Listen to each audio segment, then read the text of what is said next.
Hey everybody, Bob Olson here with Afterlife TV. You can find us on afterlifetv.com. This is where we search for evidence of life after death and ask the meaningful questions around that subject.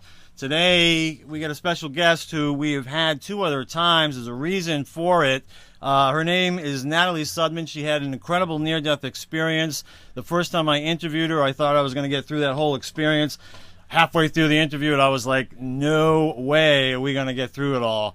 And I recognized at that point that there were sort of three phases to her experience. We covered phase one in the first interview, phase two in the second, and this is phase three that we're going to cover in this third interview. And for those of you who are familiar with Natalie, you can welcome her with me. Welcome back, Natalie. Thanks so much. Thank you. Thank you for having me back again. Well, this is exciting for me. I know it is exciting for my audience who have watched those two other videos. We're going to create this so that people can watch this singly. If they've never seen you before, they can watch it and follow along and understand it. Because what's interesting about near-death experiences, right, is that everything's happening at the same time. So yeah. You put it in chronological order for our human brains, but the reality is they were like three separate experiences, right? Yeah, or all one experience. Yeah. Yeah, thanks. Thanks for that. Mess us up even more. That's right. Yeah, with no time and space, you know, it's almost like they were all happening at once in one sense. That's great. Get into the deep stuff right away. Don't hesitate. Okay, let's mess with people. All right, well let's catch people up to speed who are not familiar with your story. I'm just going to say that you were in Iraq. Where this story all took place. What were you doing in Iraq? I had been working for the U.S. Army Corps of Engineers, and I was doing basically different kind of project management. And so on this day, I, along with some colleagues, had gone outside the wire to visit some of our construction sites. And on our way back to base, after being outside the wire, I don't know, 4 or 5, 6 hours, we were on our way back to base, and the vehicle that I and a colleague were traveling in was hit with a roadside bomb. Okay, and so that's what starts this whole thing. Again, I'll just repeat a few times. We talk about all the stuff we're just going over here in depth in two other interviews, so you'll get all that information. If you're like, wait, no, don't skip through, I want that now. Mm-hmm. You can certainly get that information. So the bomb goes off. This leads to what? Well, I immediately was somewhere else, and I call this place that I'm saying I first went the blink environment. It's like I just blinked there. I was in my body, and then I was not. I was in this other environment. I love that. I do. I blinked, so I'm in this environment. I'll call it the blink environment. I just love the way you think. The blink environment, just tell us briefly what happened in the blink environment. Well, I was surrounded by a whole, like a whole stadium full of other beings or people or personalities, and I was downloading information to them, and they were absorbing that information, sending me gratitude, and then I said that I wasn't going to go back into my body, or I communicated that to them, and they communicated to me that they would really like me to return to my body to do X, Y, Z. And I said, oh, that sounds like fun. Sure, I'll do it. Once again, Natalie. Easy to change my mind. She'll agree to anything. Just, hey, you want to do an adventure? Sure. Sure. You say yes, and then you think about it later. Well, this is cool. And so, again, first video is what that's all about. You get through this blink environment experience, and that brings you to something that you call the rest environment. What's the rest environment? It was almost like folding completely into myself. And by going totally in, I was in an infinite space. And this infinite space was just really, really comfortable. It was, it's where I was resting, I was recuperating, I was kind of poking through things that had happened in my life and saying, oh yeah, that worked out great, cool, I want to do that again, or whatever. And then, and just, there was another being there that was sort of doing mechanical tinkering, but nothing, not interacting with me really, just sort of like taking a car to the mechanic. Just a lot of very deep, deep rest. It's really beautiful, beautiful environment. All right. And then the next environment after this rest environment was the subject of today. What do you call this environment? The healing environment. Yes. Why is that? I worked on healing my physical body from this environment. The physical body. So, all Yeah. right. So, all right. So this is very cool. So you're in the healing environment, and is there a switching between environments, or like you say, they sort of all happening at the same time? How's that work? Well, in describing them to anybody in this physical world, it doesn't make any sense to say that it's all happening at once, you know? Yeah. So breaking it down into a linear progression is just easier for everybody to understand and comprehend. Right. So, and switching between these environments, I say that it was just like blinking. And in a way, it's like just turning your focus. Okay. Like I can focus on our interview right here. I can look up and focus on the green leaves outside the window. It's that simple. Yeah. And it's total.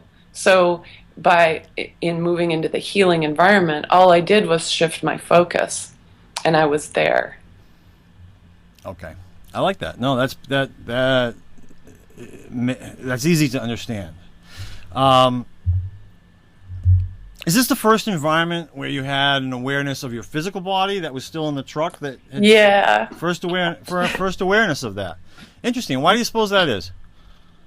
Well, I think certainly when I went to the blink environment, I didn't have any interest in even returning to the physical body. Okay. So I was like, who cares? Yeah. And then when I went to the rest and recuperation, I also had no interest in the physical body, because it's sort of like I talked a little bit about what an intense focus it takes to stay in the physical body and be in the physical body. Yeah. And so in a way, that rest and recuperation felt like essential to sort of relax that a little bit and kind of chill out and regain some of my awareness of who I really am, and just some serious deep rest. And so I didn't really have I didn't have any interest in the physical body there.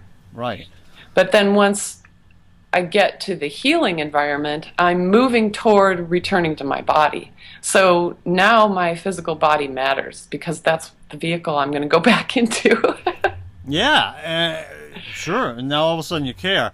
Yeah. But, it's interesting, because in the second interview we talked about the first stage where you're in the stadium and there's all these beings, you said potentially thousands of beings, and you're downloading information to them. And I asked you, is it possible that was just happening, and when the bomb went off, you then became aware of it? And your answer was yes, correct? Yeah. But so my question, though, is these other two environments, the rest environment and the healing environment, seem in response to the bomb going off, to your body, something happening to your body because of the bomb. So where the first environment, the blink environment, was probably already happening and would have happened whether the bomb went off or not, these other two, are they in response only to the bomb going off? Go right for the hard question. Yeah, I'm sorry. Because in my understanding, this requires some kind of awareness or some kind of discussion of probable realities, and strings of experience. At the same time that this me, I was concentrating on and focusing in and going through the experience of being blown up, and then blink environment, rest environment, now healing environment. There could well be another probable line in which I didn't get blown up and I didn't get injured, I mean, we think of, just because of the way our human minds are trained and how we perceive from a human body and what serves us in having this physical experience, we block out a lot of things. So, there could be an infinite number of Natalies out there in an infinite number of realities having an infinite number of experiences. And that's just, I mean, even for me, that's just mind-boggling. And it doesn't really help my perception here in this world to try to figure it out. Yeah. I mean, sometimes I'm kind of aware of that, or I think, in a kind of bemused kind of way, wow, well, that's okay, because that's happening on another Natalie is getting to have that. Yeah, that's right. But it's too confusing to actually try to live your every single moment of your life aware of that. Just aware the collective consciousness is. All right, but at least in this reality, we can say that the second two environments were in response, and the first one was going on not in response to it. I think that maybe I would say that the first one was going on maybe as a participant, as an event that a lot of Natalies maybe participate in. Yep. And then the rest environment and the healing environment, maybe a lot fewer, or maybe only this Natalie is experiencing that. Okay. All right. No, that's actually great. No, okay. That makes sense to my puny little human mind. So, all right. So, the healing environment,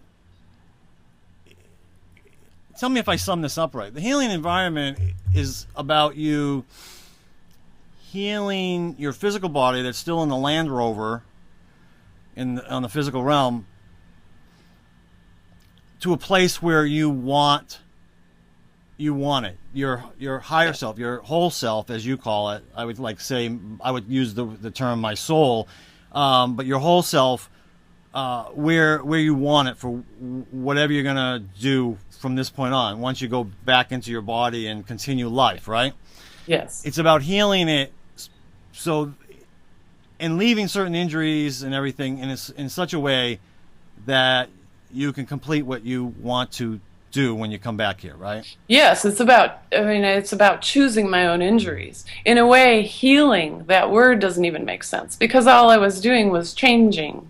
Healing makes sense from the physical perspective. Yeah. Because we think of, being injured or being well, or we make those dichotomous judgments. But from a whole self, it wouldn't necessarily be healing, it would just be changing. So from that environment, I was able to change the injuries in my body and choose them very specifically in order to, the ones I chose were going to help me place myself in the trajectory that I wanted to follow in this physical experience. All right, so I kind of set you up, all right? So now I've set you up. So the question that I have then is, I can only talk in human terms, so at this very moment in time, when the bomb goes, a split second after the bomb has gone off, are there injuries to that physical Natalie real or potential? Oh, wow. That's a good question. Hey, that's what we're here for. I'm so lucky to get to ask these questions of you. So. Okay, so let's say I'm trying to put it in, I'll try to put it in terms that can be understood. Okay, so say that, when I blinked to the blink environment, the first thing I said was, okay, I'm done. I don't want to go back. I'm not interested. That's funny.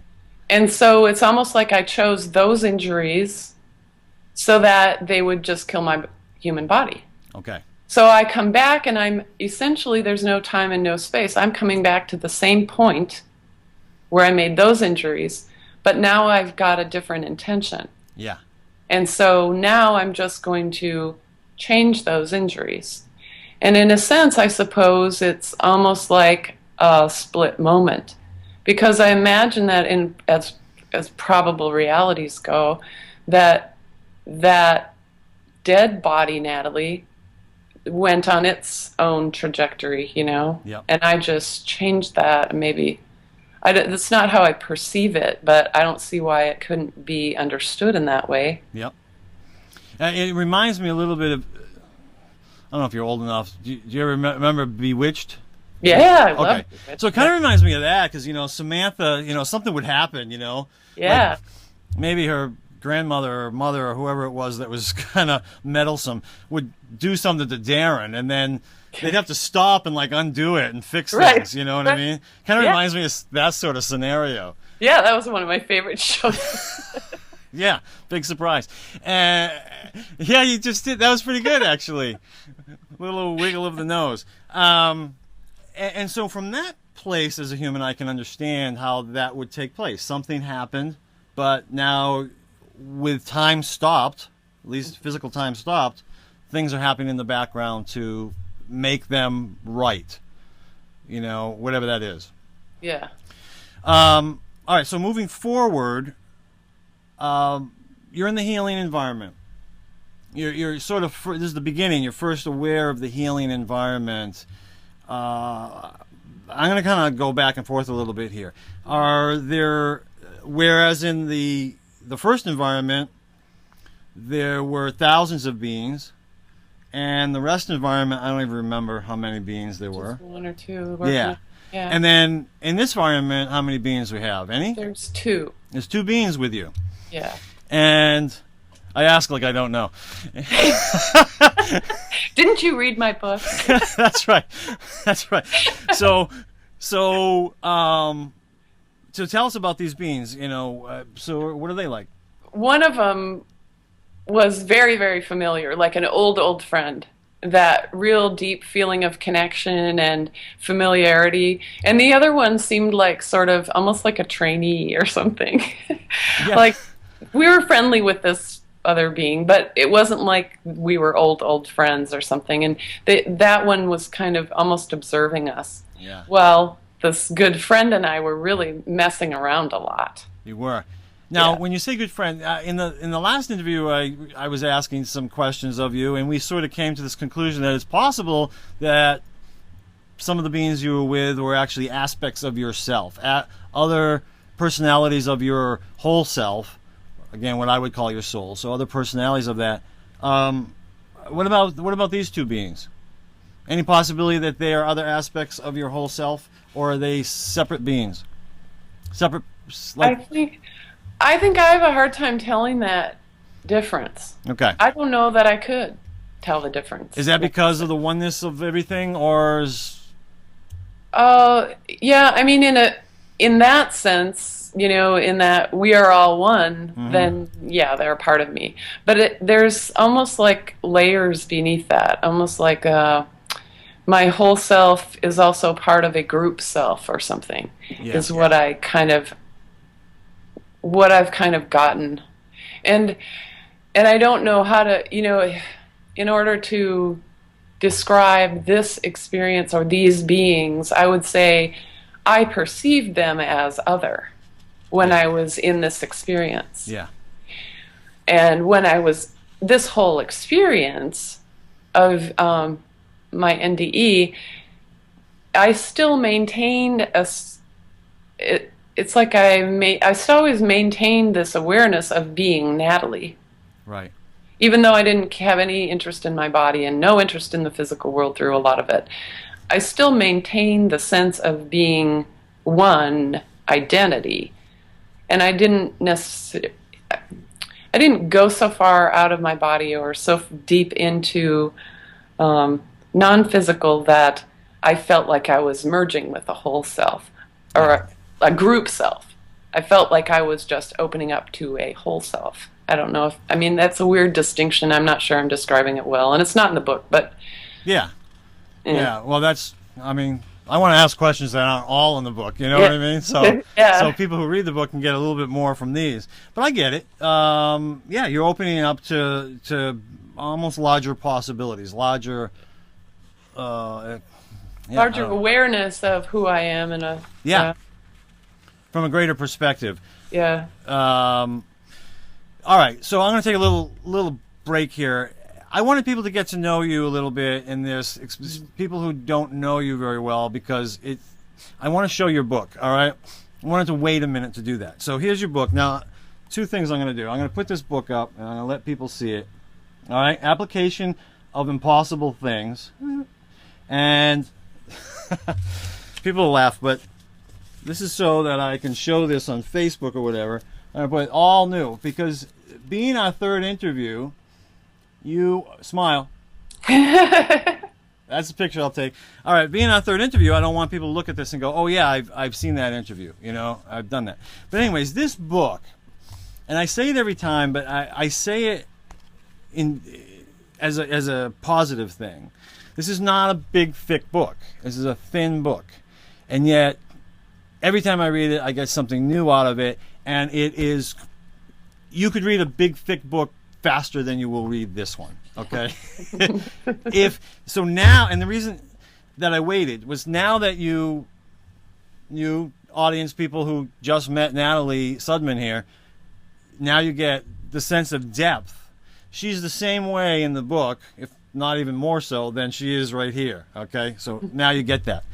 And a lot of this information is in this book. You could certainly miss it. You know, it's one of those things that certainly takes a few reads, and you just keep gathering more and more insight from it as a result. But that's the kind of writing you do. And I was reading through your blog recently, same kind of stuff, like amazing depth to the. I just love it, like this mind-blowing stuff. It's just boom, boom, you know, all this mind-blowing stuff. All right, so you're with these other two beings.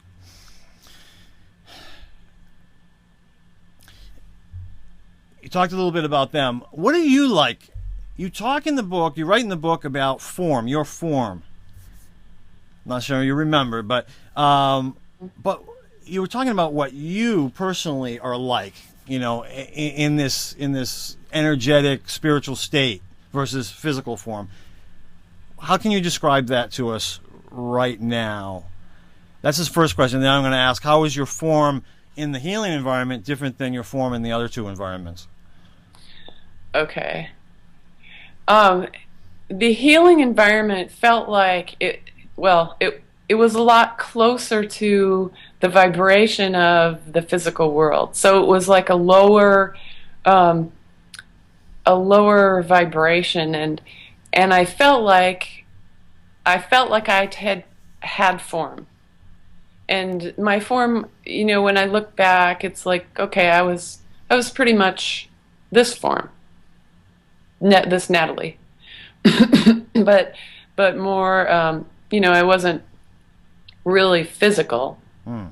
I just had that shape while being energy. Yeah, and that's different because, like the rest environment, I didn't have any form. I didn't have any form at all. I was just awareness or just consciousness. Cool. And it doesn't mean that I was totally dissipated. I was still a something, but I wasn't a form. And the blink environment, it's like you could take on any form you wanted to there. I mean, it was a little farther from physical world, and so you could take on form if you wanted to, but you didn't have to have a form. Okay. And what's interesting to me about the last one, the blink environment, is that the way you saw other beings, you kind of saw them more as humans with these white robes on and stuff. Yeah. Why would you have seen them that way, since that was it because maybe you had just blinked over from physical and... I think so. I think, you know, it was just a lot more comfortable. It was a very comfortable way for me to perceive them. I talk about playing around with turning them into like little monsters and stuff. Yeah. And I could do that. I mean, I could see them that way. And I think that seeing them just as human in white robes was just a very comfortable way that wouldn't sort of distract my human mind from, you know, it's like when I blinked out, it takes so much focus to stay in this physical awareness and in this physical body, that it's like it's like standing in a doorway and pushing your arms out really hard for a minute, and then you step out and your arms just go straight up. Yeah. Because your muscles, have been holding that so tightly. Oh. And so that's how I think of the jump from the physical. You got that tension of holding yourself in this focus, and then you go into somewhere like the blink environment, and it takes a while to sort of undo that tension. Yeah. And so seeing and perceiving from that awareness that's kind of in between, it could be really distracting to be looking at bugs or something instead of looking at people in white robes. Yeah, yeah. All right, so so we got blink, we got rest, back in the healing environment. You also talk about your form as being like age 30, 35. Now, here's what's interesting about it. Sylvia Browne, years and years ago, wrote a book, and she said, everybody in spirit's 30 years old. Oh, really? Everybody. And I was like, oh, come on, she wrote some great books, but but she sort of had this tendency to sort of make these sort of absolute statements. You know what I mean? And yeah. In my investigation, I actually understand what she means now. But it's not quite so absolute. It's not like so cut and dry. But it was so funny that in your book you sort of talk about the same thing. Explain what she probably meant. We're not speaking for her, but explain what you meant when you said that you kind of recognized your form as being around the age of 30. Well, it's like there's sort of an ideal form, or a form that's the easiest to hold, of this Natalie in an energetic state. And that form will be the one that's most balanced, most harmonious. So in other words, it's not growing. It's not 15 years old and growing. It's not decaying, so it's not 95 years old and decaying. It's sort of in a very stable, balanced place. And so, if I liken that to the physical body in the physical world, it kind of sits right there in 30 to 35 for me. For somebody else, it might be between 25 and 30 or 35 and 40. I don't know. But for me, it really felt like I was just right in there, 30, 35, almost effortless. It took no effort to hold that. Nothing was shifting around in there. And it was very stable and very easy, like a default setting almost. Yeah. And this is what I found in my investigation of people in spirit. This is very, very common. I mean, if they lived long enough, then this is sort of the age. My father came to me in an experience that I had, and it was one of the few experiences that I really was able to experience it.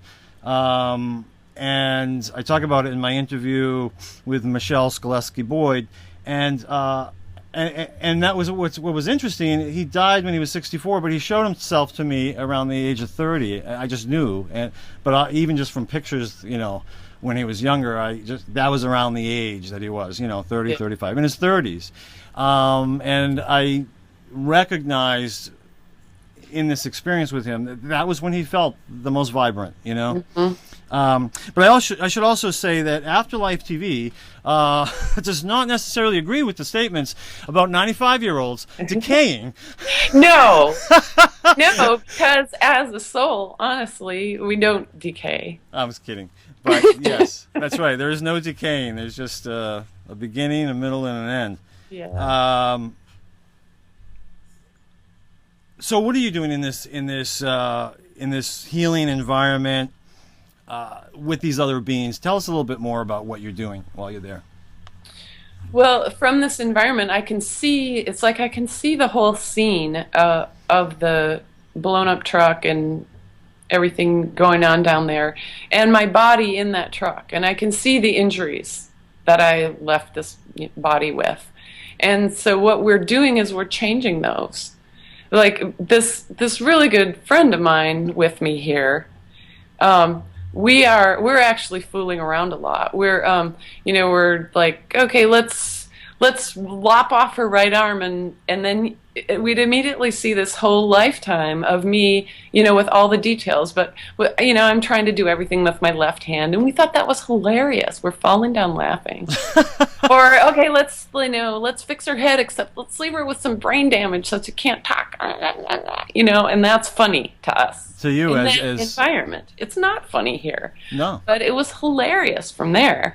We were choosing different possibilities and immediately seeing where those would lead, what kinds of experiences those injuries would offer, and how fun that it was very revealing, and still continues to be revealing to me, that I can go to that place and I can I can perceive my troubles and my difficulties through the healing process with a sense of humor.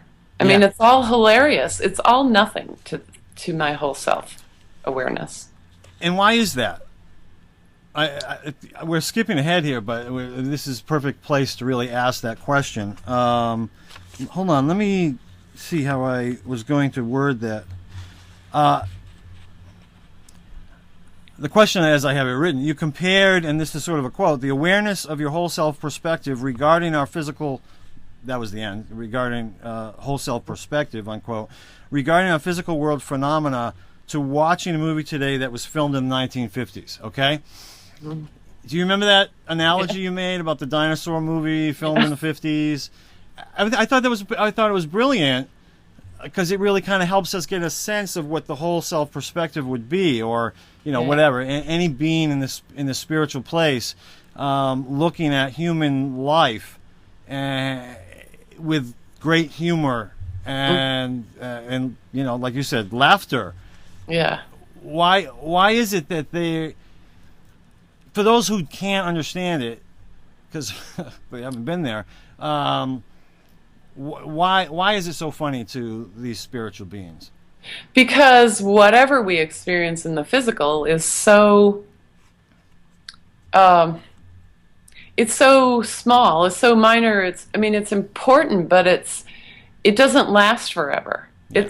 It's perceived as a blink, So what to us when we're in our physical perspective can just be horrifying and endless and excruciating.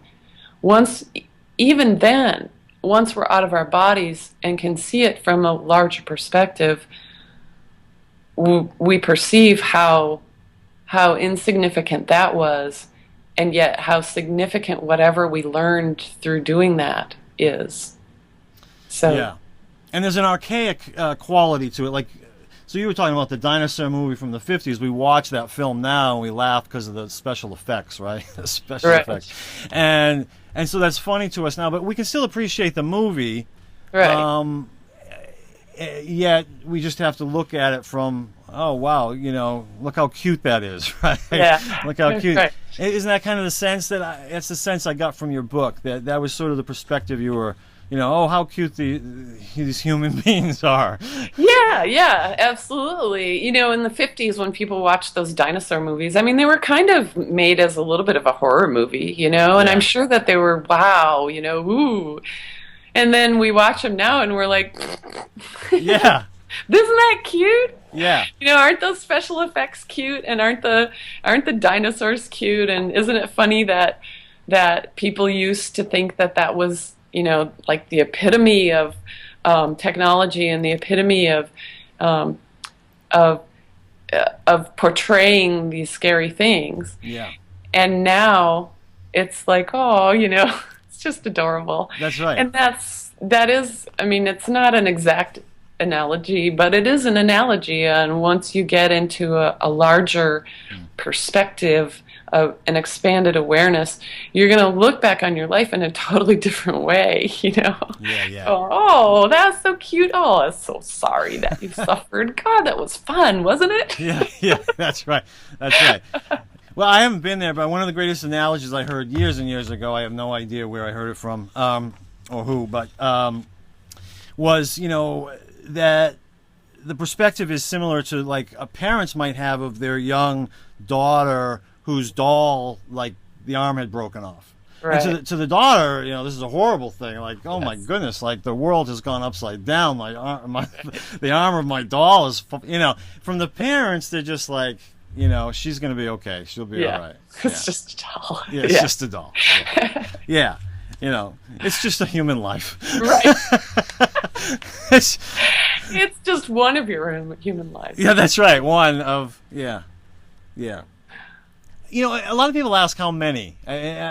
I don't know that anybody knows, but I get the sense. I mean, we're talking thousands, anyways, right? I mean, we're talking a lot of lifetimes. What do you think? Well, I would think so. I mean, and it's as many as you want, because how are you going to count that? Are you going to count that through all the probabilities? Oh, God, are you going to include that? Or are you just going to include this conscious awareness of being this identity? And there could be people talk about old souls, or they've been here a lot of times. Well, it's entirely possible that someone who's very adept and very sort of savvy about being here has only been here once or twice. Yeah. They just maybe did some homework beforehand, or I don't know what, but but in a way that doesn't make sense. And all time happening at once, too. You're doing those hundreds or thousands of lifetimes right now. They're all informing your life, and your life is informing and changing and shifting theirs. Right. It's interesting when you talk about the probabilities, which you brought up earlier in the interview. Well, now we just talk. Now, there's really no number. I mean, when you talk about all the possible possibilities, probabilities, it's just now we're talking a big number. But the other thing you mentioned was that you and this friend, did she have she? What I assume it was this friend. Did it have a name? I don't even know how. No, I never paid any attention to any names. Yeah, okay. We didn't get into the details. Well, anyways, you were talking about trying different things on, and seeing the possibilities. Interesting, my wife Melissa just had a life between lives regression. And she, in the spirit world portion of this, she was there with another being, testing in a very similar way, testing different possibilities. Right. What if we did this lifetime together? Let's see what that is like. And then they could sort of see how that would all play out. Again, maybe the many possibilities, or maybe just one possibility. And they were playing around like that. Like that was fun to two spirits. Let's try this on. Yeah. You be the friend and I'll be the enemy. Let's try that on. Yeah. Well, anyways, the next thing I wanted to ask you, we get into a little surface stuff, and we'll jump back into some stuff with depth. You write about, and this is a quote, the primary awareness of the inherent relatedness of all consciousness. Again, this is why it takes so darn long to read this book. The primary awareness of the inherent relatedness of all consciousness. Can you dumb that down for me a little bit? What that means? And if you don't recall, the next question is the next question is going to be, what is the oversight that humans typically make that sets up separation and competition versus a likeness and cooperation? So that sentence leads into that subject. Do you remember that sentence? I do remember that. Okay, good. Yeah, and it makes perfect sense.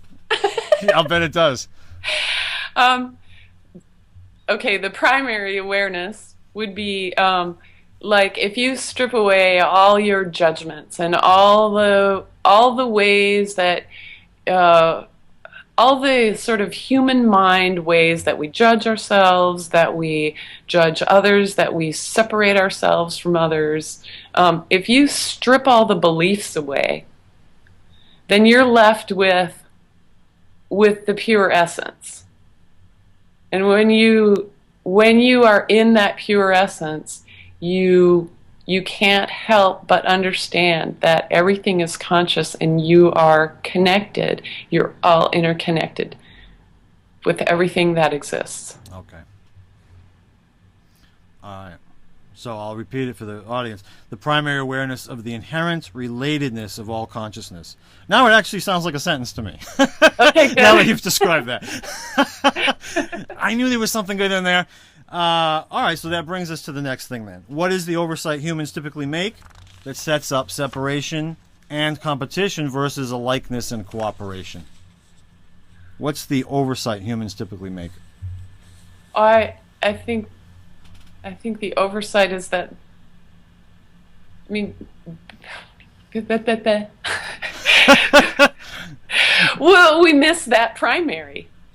You know, we take that primary interrelatedness, and we're stacking all these beliefs on it. Yeah. And it's not that that's wrong either. I mean, that's part of the fun of coming to Earth, is participating in the belief systems and the sort of you know, when you write a movie, you have an idea that this movie is kind of centered around, or, you know, what it's going to illustrate or explore. Yeah. And in the same way, this world, you know, it's not just individual consciousness beings like us coming into this world and having our experience. We do have that. But the collective consciousness of everyone who is conscious and living right now, that is also a form of consciousness. And that also has a direction and an intention. Yeah. And so it's not, you know, it's not wrong to have all these beliefs sort of layered on top of the primary knowing that we're all interconnected. Yeah. It's another exploration. Yeah. But it also, you know, that believing that we're separate is an exploration. And maybe we're coming to the end of that exploration. And now what happens as a collective consciousness if we say, well, you know, maybe we've taken that as far as it can go. What happens if we infuse again that primary consciousness that everything is interconnected? Or maybe it may be that kind of a flow will always happen, because whatever our source, the great mysterious all of everything, maybe that oneness is always going to bring our exploration lines back into itself at some point. All right, start again. It's going to bring our exploration where? Because the video froze for a second. Okay.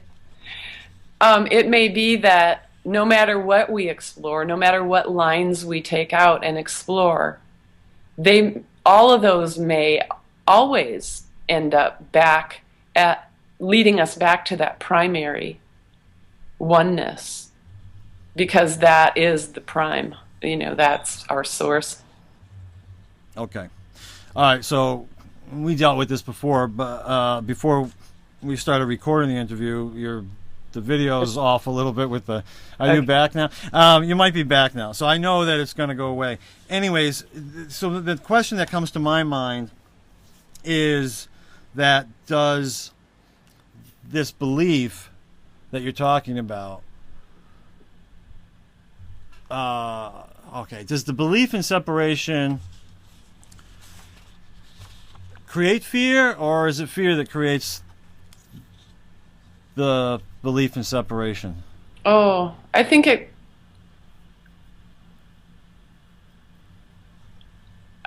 that I would say that the fear of separation. Okay. Not sure that I can untangle that. Yeah. I think that fear comes from a belief of separation. It could also come from a contemplation of the possibility of separation. Because anything you imagine can be. So, you know, you might say, well, I can imagine being separated. Oh, you know, now that you've imagined that as a possibility, and you understand that because you've imagined it as a possibility, it could turn into a probability. Oh, no, I don't want that. You know, you could play that sort Yeah. of game out, which would freak you out, but Yeah. or could. Hopefully Yeah. it wouldn't, because it's all good. Yeah, well, that's it, and that's why we do these videos, is to open people's minds up to these possibilities, you know, these other possibilities.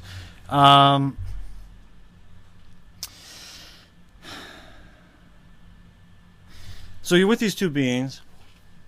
How do you decide what to heal and what to leave injured? You're laughing, you're having a good time, making these decisions. Yeah. Honestly, I can't remember the specific, most of the specific reasons that I decided to come back. Yeah. I can't remember what those were.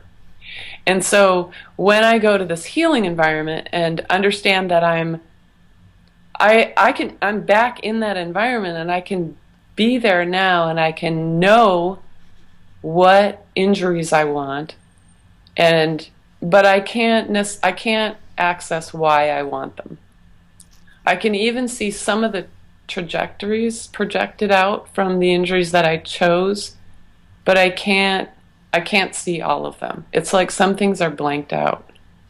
Now, so at the time when you made the decision to come back into your body, physical body, you knew that there was a purpose for that. Like there was Right. a purpose for you coming back. And so the injuries were set up to complete that purpose, correct? Right.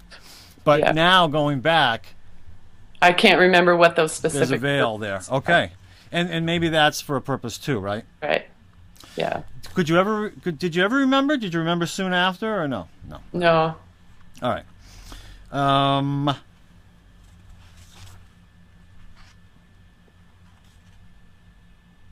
Okay, let's talk. Perfect. Let's talk now about your injuries. The injuries that you ended up once you were back in your body. Let's talk about those as chosen experiences versus karma. I'm a lot Sounds like calmer than I used to be. It's kind of between karma and calmer. There's a big difference. Karma, bad luck, or punishment. So let's talk about that. So, you know, because a lot of people have real issues going. There's no way I chose this lifetime or these things that happened to me in this lifetime. And if I did, I'm really upset with my soul, my whole self. But from your perspective in this experience, everything was a chosen experience, right? Everything was a chosen experience. All my injuries were chosen. And they were chosen for good reasons. And they were chosen with joy. They weren't chosen as any kind of punishment.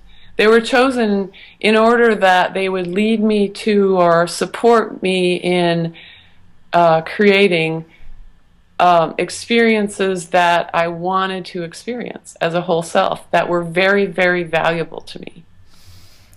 I think I brought this up in every video, and I'm going to bring it up again because it's just what you said. I think I still think it's so brilliant. You talk about in the book this moment where you're sort of waking up, you're half in your body, you're half not, and you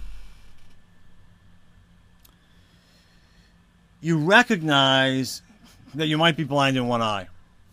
And when you do, because you got one foot in one place, one foot in another dimension, you recognize the enthusiasm that your whole self has for this possibility of being blind in one eye because it never had that experience before.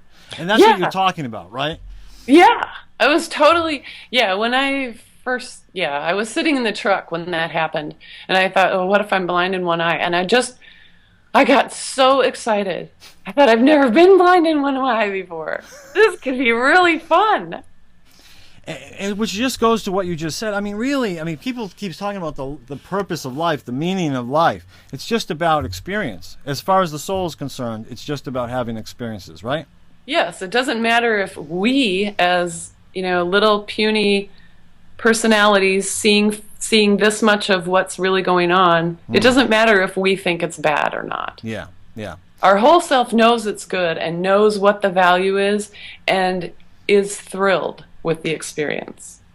And I think your story here is a perfect example of that. But now, Natalie Sudman, the physical being, ended up with some injuries I'm sure you're not pleased with. I am not always entirely happy with the choices that I made. Yes, exactly. So, I mean, so again, even though you've had this experience, you have great compassion, not only for yourself as a human being, but other human beings for what they and we're all going through. Oh yeah, it's when we're in this focus, things can be just excruciating. They can awful, and seem like they will never end. So it's the only way to understand that kind of sense of humor and that joy is to be able to access that expanded consciousness, or to even be willing to entertain the notion that it could be real. I mean, that alone, just being willing to open your mind, that could be the little gateway that allows you to suddenly have this knowing or understanding. Yeah. So I've heard a lot from our audience, and not everybody, obviously, because we're all at different stages, and none of them are good or bad or indifferent. But there's a lot of people who have heard this idea of there I go again, idea. One of my audience members mentioned that I say idea, just like the other word that I said, karma. This idea that that everything's an experience, and that our whole self, our soul, is just excited about all these experiences, and they get that, and they said that they found some peace and comfort in that they did it helped them in one way, and so not everybody's there yet, but I think that's what this is all about, as far as telling people about these experiences. Why do you suppose it makes us feel that sense of inner peace to know the bigger perspective? I think certainly from a human mind point of view, it would be sort of depressing and really dispiriting to think that I was suffering for nothing. Yeah, without purpose. Definitely. Yeah, without any kind of purpose. It's just random, you just got blown up and now you're going to suffer, and there isn't any meaning, there's no point to it. It was just random. It would be very, very dispiriting, very disheartening, and very hard to handle. But I got to say that from my experience, nobody experiences that kind of suffering. Nobody. There's always a reason, and it's always a beautiful reason, from from my experience. Yeah, the again, these are human terms, but the knowledge, the experiential gain that we get as whole selves. First of all, it lasts for an eternity, right? Yeah. Just lasts for an eternity, and I think leads us, if we have future lives or other lives, to have more compassion for other people. Yeah. We'll say, who have had those experiences. Yes. I'm sure that you've helped a lot of people, a lot of soldiers, for instance, who have had similar experiences to yours, because they can relate. Yeah, you hope. I know. I'm sure of it, but because they can relate to your experience, and so the same thing. Now your soul knows that experience, and so to have other lifetimes, that doesn't get taken away. It's you bring that experience into anything that you do. Yeah, I love that.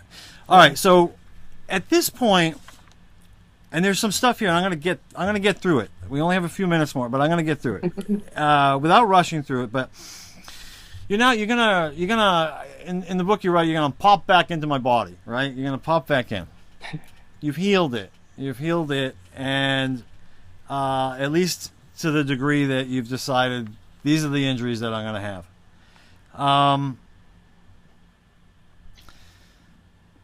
But before you do it, you sort of go to this sort of in-between you don't even have a name for this other environment, but you do call it another environment in the book. You sort of this in between, almost like railway station, kind of a place. And when you're there, this is just before you pop into your body, you actually meet some other beings. Do you recall that? I do remember that. Yeah. All right, good. How many beings were there? 9. Hey, all right. You know your own story. And these beings, I was fascinated by these beings because you describe these beings, even like you talked about the healing environment. Mm-hmm. It's almost like each environment was a little closer to the physical. Mm-hmm. This environment, real close to the physical. And these beings you describe as sort of spirit guides. You even call them like general contractors. Explain that. Personal security guard. Personal security guards. Explain. So yeah, explain. I think that it's almost like I felt like I was in between moments, or in between moments, in between time and space. Okay. Or within that scene of the blown up truck and us there and everything, and in this space, I was with these 9 beings, and the way I perceive them matches what other people seem to call guardian angels, or guardian spirits, or whatever you want to call them. To me, I perceived them as like friends. They were my buddies who were staying on that side, so they could have a really big view of things. They could maintain that wider awareness, and they're there to help me, to keep me safe, to help guide me into experiences that as a whole self I wanted. It's almost like my behind the scenes prop people, Yeah. It's my team. I talked about how my PSD team in Iraq, I was going outside the wire, they would gather intel, they would plan the route, they would drive, they would keep me safe on the drive, all that kind of stuff. So, these guardians of mine on this level felt sort of like my PSD team to me, my personal security team. Personal security. I love that. It was a great analogy in the book, and it made perfect sense to me. And you explain that they act in support of the humans' intentions, not their own. Yeah. What do you mean by that? Well, they still are individuals having their individual experience. Mm. So it seemed like to me when I started writing about them, I thought, well, if they're having their individual experience, then can they mess with me? Yeah, that's right. For their own amusement? Right. Yes. But then I really got the sense that they wouldn't do that, that it's almost like a mission, and their mission is entirely and fully to support me in whatever I'm doing, as a whole self focused into this personality. I get the sense that it was even a step further, if you can call it that, but not just your whole self's intentions, but because we have free will, if your human intentions aren't necessarily aligned with why the whole self came into this lifetime, that they would also help you with that. Is that true? That's my sense of it, yes. How would they know? Just because they can read your thoughts, that sort of thing? Yeah, it's almost not even people talk about telepathy, or, I was downloading in the Blink environment, it was all through thought, but it's not even really thought because it's instantaneous. Yeah. I don't know, we don't really have a word for it. But so in the same way that the way you feel about something, right? Your personal security team here knew how you felt about it. Yes. Doesn't need to be communicated. Is that what you're saying? It is. It is communicated. Maybe in the way that physics. They're finding that one particle over here. If something happens to a particle over here, this this particle responds instantaneously. There's no gap of time. Yeah. That it's that kind of a thing. That's cool. It makes me wonder, though, what if we send mixed messages to the universe? We're like saying, I want to be rich, and then we have this afterthought, oh, I'll never be rich. I want to be rich. Oh, I'll never be rich. Like, I've thought about that, and what it seems to me is that whichever one has the most emotional power behind it, emotion really, it gives a force to our thoughts. And so, if you're infusing, oh, I wish I was rich, but then there's this other, oh, I don't want to be rich, and all this sort of fear and emotion packed into that. Yeah. Then that's gonna hold that back from manifesting. And I could be wrong. That's just my understanding of it right now.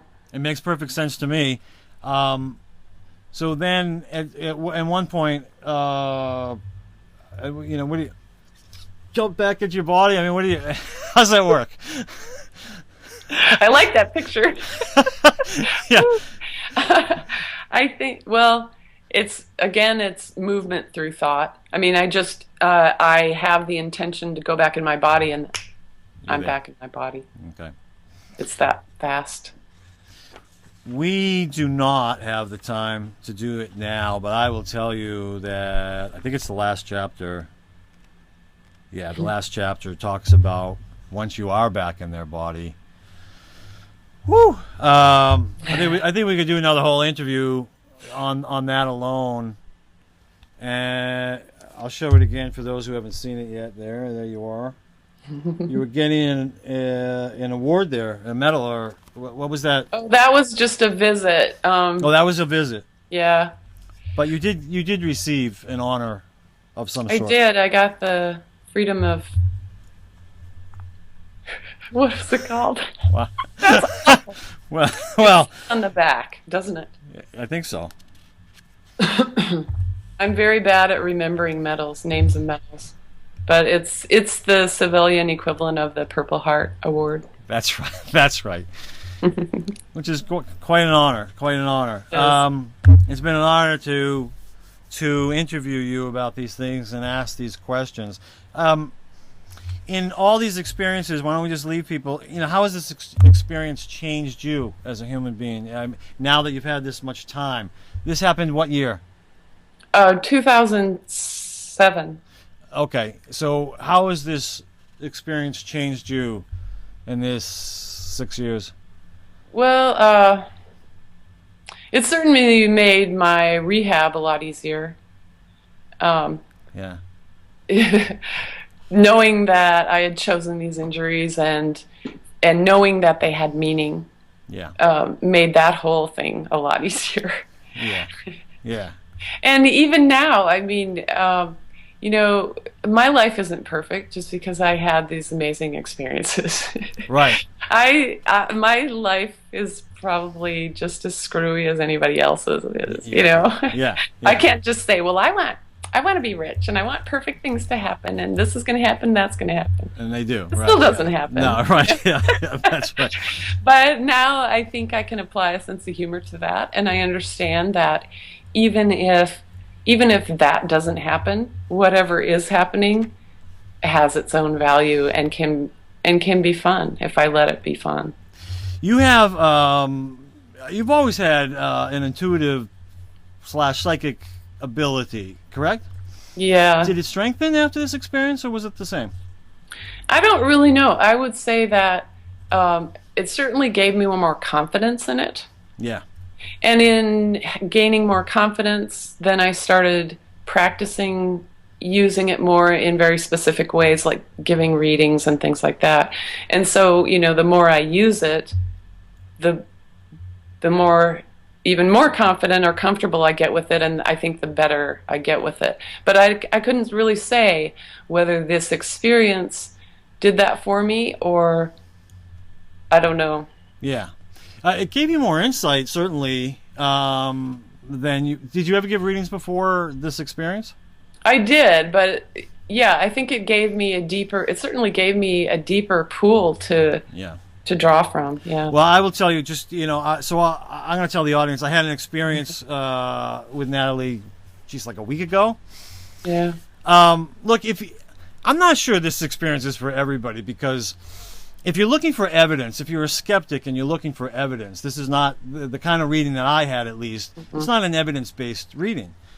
If you are looking to find out what your soul is all about, if you want to recognize why you came here as a whole self, and to recognize that sort of signature personality of yourself that carries over from lifetime to lifetime, and what you're doing here, and how it's affecting you, and some like mind-blowing stuff that you sort of knew subconsciously about yourself, but until Natalie tells you, it wasn't a conscious thing.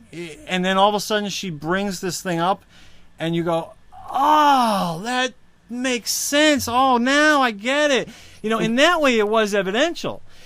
I got to tell you, one of the best readings of my lifetime. I loved this experience because, number one, it was so different. And I love how you started off. Well, I'm just going to tell the audience this, because I won't go on and on about it.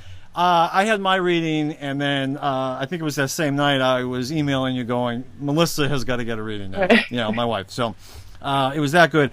Her reading, equally, same thing. One of the things, do you always start off talking about their name and what their name means from an energetic sort of soul place? No, not always. No, okay. Well, you did it for me, and Melissa. So cool. I don't know. Unless I write an article about it, I can't explain it to the audience. But look, if you love these interviews with her, I think you'll love getting a reading with her. And if you don't, then don't get a reading. Then don't get a reading with her. It has that depth. But it's so exciting, and it made me feel good about who I am, made Melissa feel good about who she is. What better compliment can you ask to have an experience like that? But it wasn't like you telling me stuff about my life that I already knew, and just going, oh, that's really cool. She doesn't really know me, but she knew these things. It's not that. It's telling me things that I really didn't know about my life, or I only knew on a subconscious level, bringing it to my consciousness, it resonating with me completely, and who knows where it'll go from there. But anyway, enough about that. Natalie Sudman, thank you so much.